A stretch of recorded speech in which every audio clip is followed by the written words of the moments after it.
तो फ्रेंड्स, आप सब कैसे हैं। आज हम पढ़ने वाले हैं लघुगणक के अनुपात परीक्षण के बारे में। चलिए स्टार्ट करते हैं आज की क्लास को। यदि धनात्मक पदों की सीरीज है वो किस टाइप की हो, हमारे पास limit n tending to infinity n log u n upon में क्या हो यू एन प्लस वन। हमने डी एलम्बर टेस्ट पढ़ा था, तो हमने क्या किया था सीरीज में, limit n tending to infinity u n upon में यू एन प्लस वन की टर्म निकाली थी। बट हम लघुगणक की जो अनुपात परीक्षण होता है इसमें क्या कर देते हैं, एन लोग और ऐड कर देते हैं। तब हमारे पास यदि एल है वो ग्रेटर देन वन है तो सीरीज कैसी होगी, कन्वर्जेंट होगी। अगर एल लेस देन वन है तो सीरीज कैसी होगी, डाइवर्जेंट होगी। और एल इक्वल्स टू वन पे क्या हो जाता है, ये टेस्ट फेल हो जाएगा। अब हम इसके कुछ एग्जांपल्स देखते हैं। जैसे कि पहला एग्जांपल है, हमारे पास कोई सीरीज दी हुई है, summation of u n equals to 1 की पावर 1 एक्स की पावर 1 अपॉन फैक्टोरियल 1 प्लस 2 का स्क्वायर एक्स का स्क्वायर अपॉन फैक्टोरियल 2 प्लस 3 की क्यूब एक्स की क्यूब अपॉन फैक्टोरियल 3। इस टाइप से हमारे पास कोई सीरीज है। तो सबसे पहले हम क्या करेंगे, इस सीरीज का यू एन वाला पद निकालेंगे। तो यू एन पद में यहाँ पे टर्म क्या है, 1 2 3 4। तो हम इसकी एनवी टर्म कैसे निकालेंगे, 1 plus n minus one into difference कितने का है, 1 का। तो टर्म क्या आ जाएगी, 1 प्लस एन माइनस वन, 1 से 1 कैंसिल आउट, तो टर्म क्या आ गई, एन। एन की पावर में एन इंटू एक्स की पावर में एन अपॉन में फैक्टोरियल एन। अब क्या निकालेंगे, यू एन प्लस वन ये टर्म निकालेंगे। तो हमारे पास एन में क्या कर देंगे, एक ऐड कर देंगे, यानी कि एन प्लस वन की power n plus one x की power n plus one upon में फैक्टोरियल एन प्लस वन। अब क्या करेंगे, यू एन अपॉन में यू एन प्लस वन, इसको सिंप्लीफाई करेंगे। तो इसको सिंप्लीफाई करने के लिए क्या करेंगे, एन की पावर एन एक्स की power n upon factorial n, ऐसा कैसा लिख दिया। डिवाइड में यू एन प्लस वन है तो इसकी नीचे वाली पावर है ये क्या हो जाएंगी, ऊपर चली जाएंगी। अब इसको क्या करते हैं, कैंसिल आउट करते हैं। तो एन की पावर एन, नीचे क्या फैक्टोरियल एन, ये एक्स की पावर एन था, यहाँ एक्स की पावर एन प्लस वन, तो यहाँ क्या बचा, 1 अपॉन में एक्स। फैक्टोरियल एन को कैसे लिख सकते हैं हम, फैक्टोरियल एन प्लस वन को कैसे रिप्रेजेंट कर सकते हैं, एन प्लस वन और फैक्टोरियल एन। तब हमारे पास ये वाली एक टर्म कट जाएगी एन वाली। तो हमारे पास क्या क्या बचेगा लास्ट में, एन की पावर एन अपॉन में एन की पावर एन, 1 प्लस एन की पावर एन इंटू क्या है, 1 अपॉन में एक्स है। अब क्या करेंगे, limit n tending to infinity u n upon में यू एन प्लस वन लगाएंगे। तो limit n tending to infinity 1 plus 1 upon n की power n into 1 upon x, यानी कि हमारे पास लास्ट में टर्म क्या आई, 1 अपॉन ई इंटू क्या आया, 1 अपॉन में एक्स। तो हमारे पास ये कन्वर्जेंट कब होगी, जब क्या हो, x ग्रेटर देन वन। और यहाँ पे क्या आई है वैल्यू, 1 अपॉन में ई एक्स, जो कि क्या होना चाहिए, ग्रेटर देन वन होना चाहिए। यानी कि हमारे पास क्या होना चाहिए, x less than one on e पे क्या होगी, सीरीज कन्वर्जेंट होगी। और डाइवर्जेंट होने के लिए क्या होना चाहिए, 1 अपॉन में ई एक्स लेस देन क्या होना चाहिए, 1 होना चाहिए। यानी कि x है वो क्या होना चाहिए, ग्रेटर देन होना चाहिए 1 अपॉन ई के। तब सीरीज कैसी होगी, डाइवर्जेंट होगी। But x equals to 1 upon e करेंगे तो ये टेस्ट क्या हो जाएगा, फेल हो जाएगा। अगर टेस्ट फेल हो जाएगा तो अब कौन सा, अभी अभी हमने टेस्ट पढ़ा, लोगरिथमिक फंक्शन, यानी कि लघुगणित के अनुपात परीक्षण टेस्ट, इसको हम काम में लेंगे। तो हम क्या करेंगे, x इक्वल्स टू 1 अपॉन ई, ये डी एलम्बर टेस्ट था जो कि फेल हो गया। इसके फेल होने के बाद हम कौन सा टेस्ट लगाएंगे, लघुगणक के अनुपात परीक्षण। अब हम क्या करेंगे, इसके अंदर लोग लेंगे, लोग लेने से ई है वो कैंसिल आउट हो जाता है। तो हमारे पास क्या है, लोग ई माइनस लोग 1 प्लस 1 अपॉन 1 की पावर क्या आया, एन आया। इसको सिंप्लीफाई किया था, हमारे पास वैल्यू क्या आई, 1 माइनस वन प्लस 1 अपॉन में 2n माइनस 1 अपॉन में 3n का स्क्वायर। हमारे पास वैल्यू क्या होगी, n log u n upon में u n plus one equals to value क्या आ गई, 1 अपॉन 2 माइनस 1 अपॉन में 3n। Limit n tending to infinity लेने पर n log u n upon में यू एन प्लस वन की वैल्यू क्या आई, 1/2 आई, जो कि क्या है, लेस देन वन है। लेस देन वन है तो सीरीज कैसी होगी, डाइवर्जेंट होगी।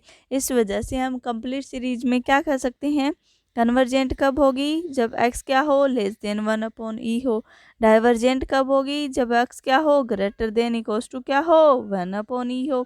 तो वो सीरीज क्या होगी, डाइवर्जेंट होगी।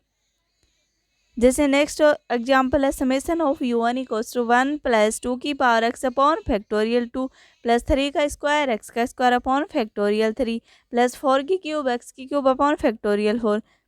इसे आपको सिंप्लीफाई करना है। ये x less than equals to 1/e पे तो कन्वर्जेंट होगा, और एक्स ग्रेटर देन 1/e पे क्या होगा, डाइवर्जेंट होगा। ये आपको होमवर्क में करके लेके आना है। अब हम पढ़ेंगे राबी परीक्षण यानी कि राबी टेस्ट। लॉगरिथमिक टेस्ट के बाद हम कौन सा टेस्ट देखने वाले हैं, तो वो है राबी टेस्ट।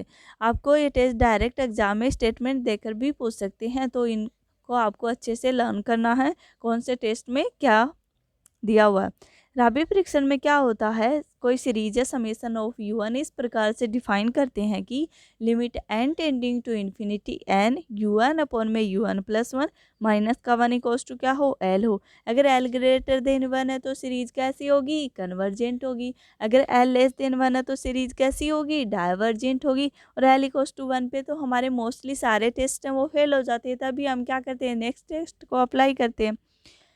ऐसे ही हमारे पास एक होता है डी मॉर्गन व बर्ट्रॉन्स परीक्षण। इसमें क्या होता है, जब हम limit n tending to infinity लेते हैं तो राबी परीक्षण में हम यहाँ तक की टर्म लेते हैं n u1 अपॉन में u1 प्लस 1 माइनस का 1, और बाहर भी क्या करेंगे, इसमें माइनस का 1 और क्या लगा देंगे, लोगन।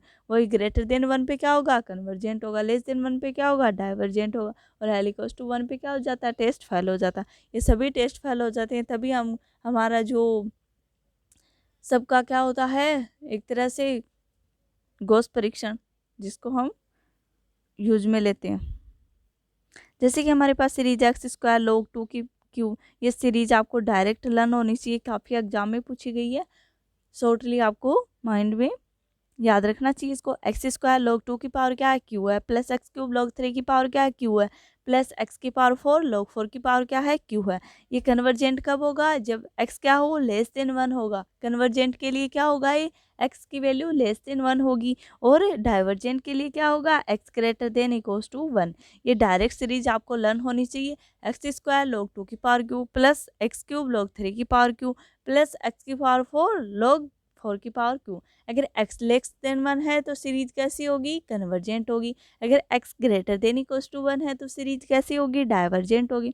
उसके बाद एक मोस्ट इंपॉर्टेंट टेस्ट है जो कि है कोशी संघनन परीक्षण। एक होता है हमारे पास कोशिका मूल परीक्षण। उसके अंदर क्या करते हैं, हम ऊपर की जो nth पावर होती है उसको हटाते हैं, यानी कि un की पावर 1 अपॉन n करते हैं, और ये क्या है, कोशी संघनन परीक्षण।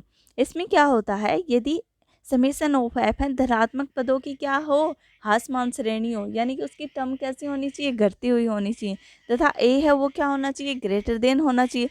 तब हमारे पास समेशन ऑफ एफ एन तथा क्या होना चाहिए, समेशन ऑफ ए की पावर एन एफ ऑफ ए की पावर एन, दोनों या तो क्या होंगी, कन्वर्जेंट होंगी, या क्या होंगी, डाइवर्जेंट होगी।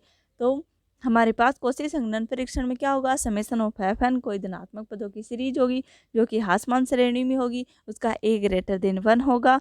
तब समेशन ऑफ एफ एन या समेशन ऑफ ए की पावर एन करें या एफ ऑफ ए की पावर एन करें, दोनों या तो क्या होंगी, कन्वर्जेंट होंगी, या क्या होंगी, डाइवर्जेंट होगी।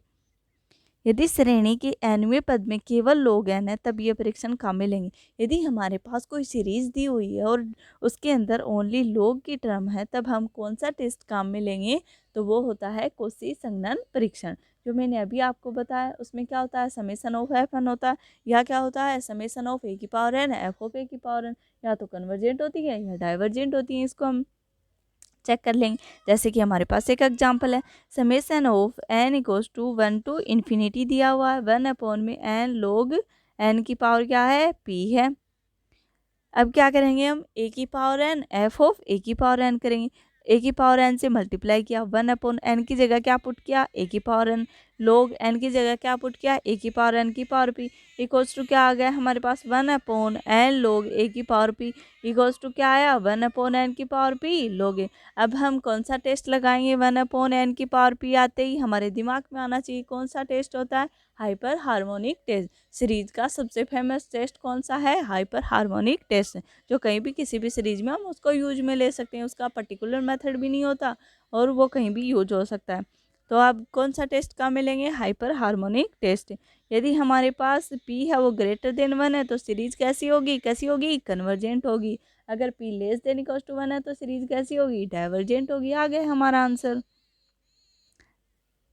लास्ट एग्जाम्पल आज का, जैसे कि सीरीज है 1 अपॉन में log 2 प्लस 1 अपॉन में log 3 प्लस log 4, तो अब हमें क्या करना होगा, nth टर्म भी खुद को ही बनानी पड़ेगी। तो हम इसमें क्या चल रहा, log 2 3 4 ऐसे चल रहा, तो हम क्या कर देंगे 1 में log n, और वैल्यू कहाँ से ले लेंगे 2 से ले लेंगे, तो हमारी सीरीज बन जाएगी। ओके, अब हम क्या करेंगे a की power n f of a की पावर n, यानी कि n की जगह क्या पुट कर देंगे a की पावर n।